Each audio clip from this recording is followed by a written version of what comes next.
현대위아 2022년도 3분기 실적을 스루풋 회계로 분석을 해서 소개를 하도록 하겠습니다. 매출은 2.2% 증가했고요. 영업이익은 9% 증가했습니다. 그리고 납품단가 협상의 기술이라는 제목을 좀 붙여 보고자 합니다. 하단에 나와 있는 내용 참조해 주시고요. 내용이 좋았다고 생각하시면 구독, 좋아요 부탁드리겠습니다. 그리고 1.5 배속을 보시기 바랍니다. 어제 스루프 타임즈에도 잠깐 소개한 건데요. 이영 중기부 장관 납품단가 연동제 경제단체 반발 아쉬워 이런 거를 소개를 했는데 저는 납품단가 연동제라는 거에 관심이 좀 들어갑니다. 굳이 대중소기업 상생협력 촉진에 관한 법률 개정안을 통해 가지고 그렇게 해야 될 상황인지 좀 의견을 제시했었죠. 원가액의 손익에 대한 거를 조금 그 재구성을 좀 해봤습니다. 원가 회계가 겉으로는 그 손익계산서가 간단하게 보이지만은 실질적으로는 복잡한 과정을 통해 가지고 그 원가 회계 손익계산서가 작성되고 있다는 것을 말씀드리는 거고요.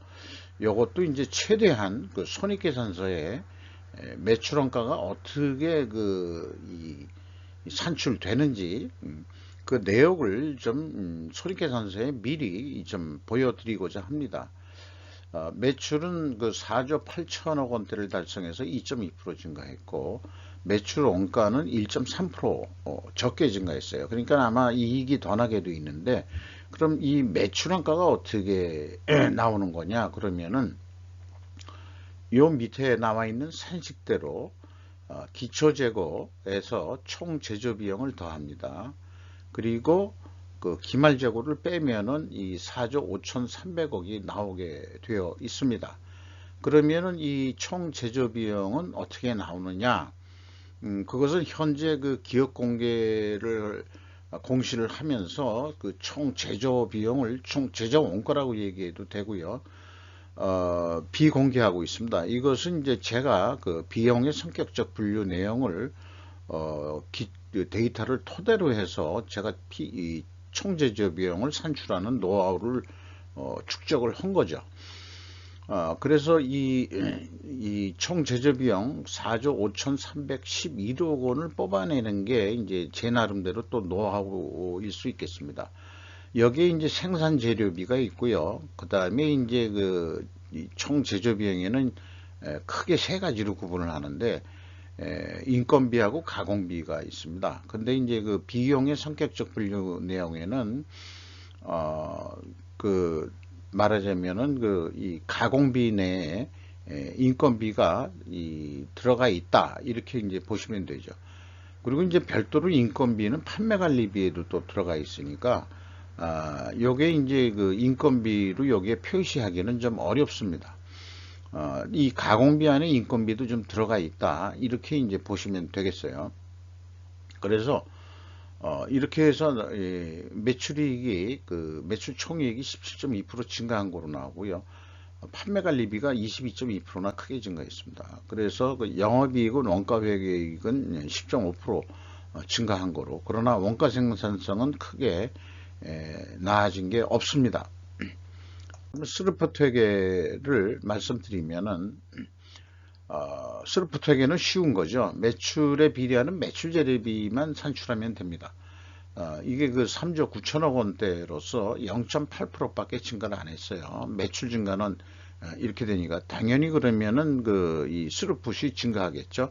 마진율이라고 보시면 좋을 것 같아요.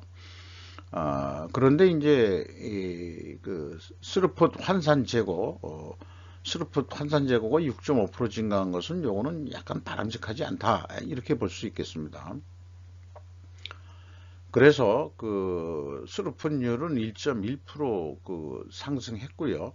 운영 비용이 이제 토탈 합쳐가지고 8.8% 증가했습니다. 그래서 전체적으로 생산성은 1.17로 됐고요. 그 다음에 그 영업이익이 1282억 원이 달성돼서 원가회계 영업이익보다는 8억 6,300만 원이 적은 수치입니다. 그 금액이 차이가 없는 것은 그 재고자산의 변동액이 그렇게 크게 증가하지 않았다 하는 것을 얘기하고 있습니다. 그래서 그 재고자산 명세를 보면은 그 WCAI 가공비 배부 재고자산이 67억 원 증가했어요. 작년에는 84억 원 증가했고, 이렇게 되어 있는데 미리 말씀드리지만은 그 회사는 이 재고자산의 변동 범위, 아까 그 손익계산서에 그 이 기초재고, 기말재고 해놓은 것은 이 전체 재고로 표현을 한 겁니다. 회사는 그 매출원가를 산출하는데 이 재고자산의 그 변동 범위 기준을 전체 재고자산으로 하고 있다. 요게 이제 총 제조 비용을 뽑는데 그 왜곡, 오차가 또 발생하는 원인이 되기도 합니다. 경영평가 지표로서요, 재고자산 회전율은 19.7 회전으로 그 1회전 이상이 좀 하락을 했습니다. 그리고 스루펀율은 상승을 했죠. 이렇게 이제 플러스 마이너스 역방향이면은 분식회계 개연성 가정을 합니다. 그러나 이제 회사는 우리는 그런 회사 아닙니다 라고 반증을 해 주셔야 되는데, 그렇다면 원재료 가격 상승과 납품 가격 상승으로 입증해야 된다. 이렇게 이제 반증 추론을 세울 수 있겠습니다. 그래서 그 뒷면에 그 백데이터를 별도로 말씀드리겠습니다만, 원재료 가격 단순 평균으로 상승률은 3.49%인데 재료 비율이 87.1%거든요. 그러면은 제품 가격, 판매 가격 상승 압력률은 압박률은 3%가 그 압박률이다. 이렇게 보시면 되는데, 제품 가격 단순 평균 인상률은 3.8%로서 그 원재료 가격 인상보다는 판매 가격을 이렇게 조금 더 올렸다. 많은 회사들이 원재료 가격 상승 압박률보다 제품 가격 상승률이 좀 일반 제조업체들은 낮은데, 현대위아는 어떻게 이렇게 조금 더 받을 수 있겠느냐, 이게 이제 협상의 기술이냐. 근데 이제 현대위아는 현대차, 기아차 에서 만든 또 이 자회사니까 뭐 우리가 남이가 뭐 이런 식도 있고, 뭐 선수끼리 왜 이래 뭐 이래가면서 우리도 먹고 살게 해줘야지 라고 그런 식으로 협상을 했을까, 뭐 그런 상상을 좀 해보게 됩니다. 어쨌든 그런 거를 떠나서라도 그 원재료 가격 상승 압박률보다는 그 제품 가격을 더 올리는 것이 이제 그 기업이 이익을 내는데 중요한 포인트니까, 현대위아는 나름 성공을 했다, 이렇게 이제 볼 수 있지 않겠느냐, 이런 생각을 하게 됩니다. 현대위아가 그 원재료 가격에 대해서는 아주 자세하게 이렇게 했습니다. 현대차나 기아차도 뭐 이 정도 수준으로 좀 해줬으면 얼마나 좋을까 하는데, 기초 국제 원자재 가격을 해내니까 좀 뭐 속된 말로 생뚱맞게 좀 연결고리가 너무 길죠. 본인들이 직접 이 현대유아로부터 이 들어오는 부품을 예를 들어서 뭐 다 일일이 많은 그 부품들이 들어가니까, 뭐 구동 부분 뭐 이런 식으로 엔진 부분 뭐 이런 식으로 이제 부분류로 어떤 그 평균을 내주면 좋지 않을까, 그런 생각을 좀 해보게 됩니다만은, 어쨌든 이 차량 부품 외에 기계도 하고 있는데 다 통틀어서 3.5%가 상승이 됐습니다. 내려간 것도 있죠. 그리고 이제 그 제품 가격, 여기서 이제 구동, 등속, 엔진, 모듈 뭐 이런 식으로 했는데요. 다 해서 이 단순 평균을 하면은 3.8%가 인상이 됐다. 이렇게 이제 산출이 되는 것입니다. 비용의 성격적 분류를 통해 가지고 총 제조 비용을 여기서 추출해 내는데, 결론적으로 가공 비율의 상승은 반대로 원재료 가격의 하락을 의미합니다. 그런데 지금 그 가공 비율이 증가를 했죠. 상승을 했는데, 그렇다면은 이제 그 총 제조 비용에 대한 비율로서 그 원재료 가격은 재료비 가격은 이제 내려간 거로 됩니다. 그러면은 이게 그 모순이 됩니다. 그 평가 지표에서 그 추정한 거하고는. 그래서 운영 비용 인상률을 이 납품 가격에 반영하겠다는 의지는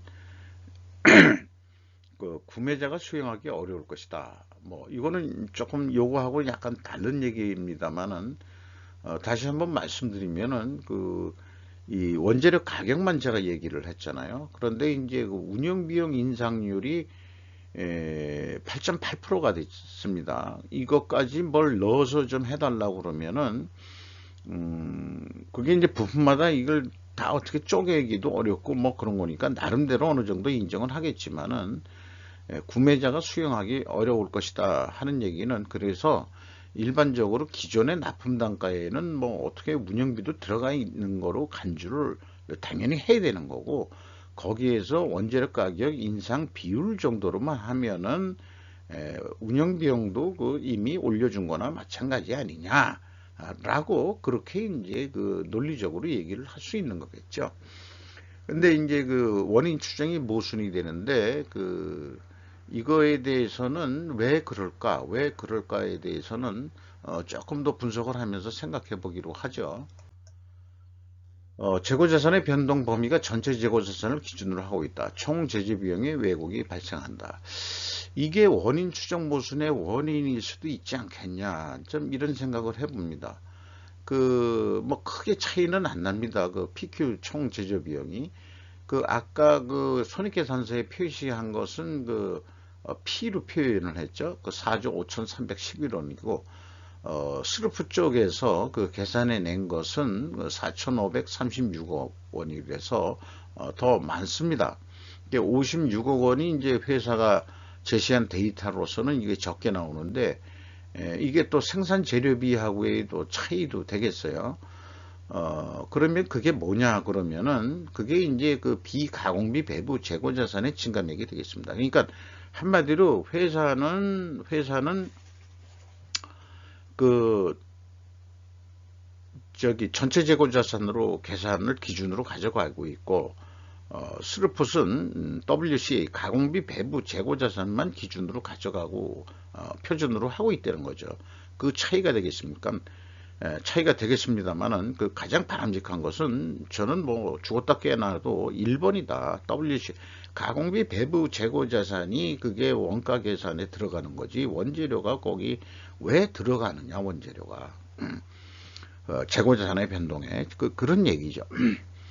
그래서 요것 때문에 왜곡이 될 수도 있는 거 아닌가, 모순이 되는 거 아닌가, 그런 생각을 해보게 됩니다.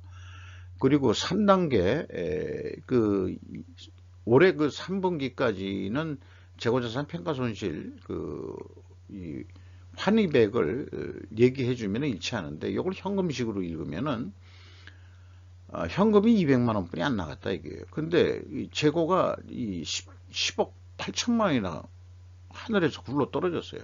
그게 뭐냐 그러면은, 이게 마이너스로 표시되는 것은, 그것은 환입을 잡았다는 겁니다. 다시.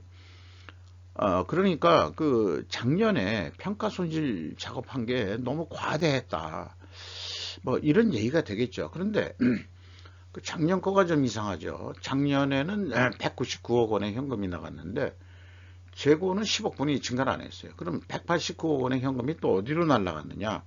그럼 그게 평가손실이냐? 평가손실은 환입을 또 이 8억 7,400만 원 잡았거든요.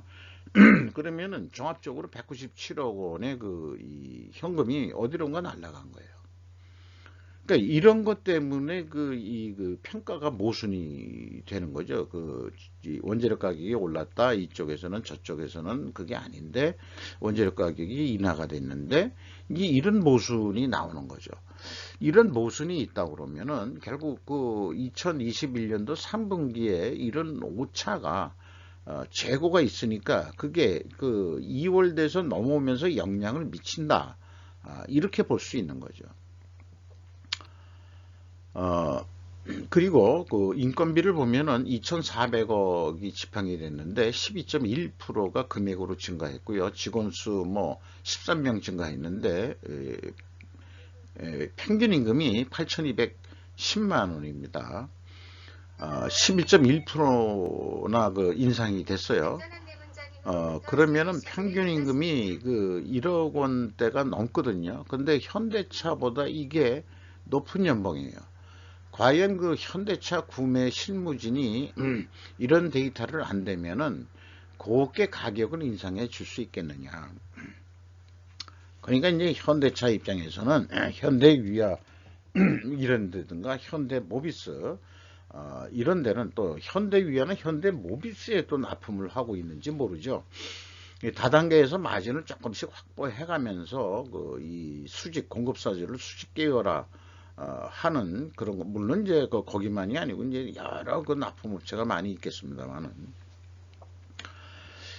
이런 심리적으로 이런 거 있지 않겠냐. 근데 이제 각각가 틀이래서 우리가 남이냐 아까 얘기한 대로 미래에서 뭐 우리도 합리적으로 생각하는 사람들이고 당신들이나 나나 뭐 다 현대 계열에서 이런 사람들인데 뭐 심리적으로 사석에서 아마 그런 식으로 또 얘기하지 않을까 싶어요. 그러나 일단 전체적으로 그 현대차는 그 현장직 사원들이 그 매모하드하게 많기 때문에 여기 현대유아 직원들보다는 뭐 엄청 많은 숫자이기 때문에 그 이 생산직의 인원수가 많아가지고 평균 임금이 좀 낮은 거지 우리 그 사무직이 그렇게 높은 것도 아니다 뭐 이렇게 또 얘기할 겁니다.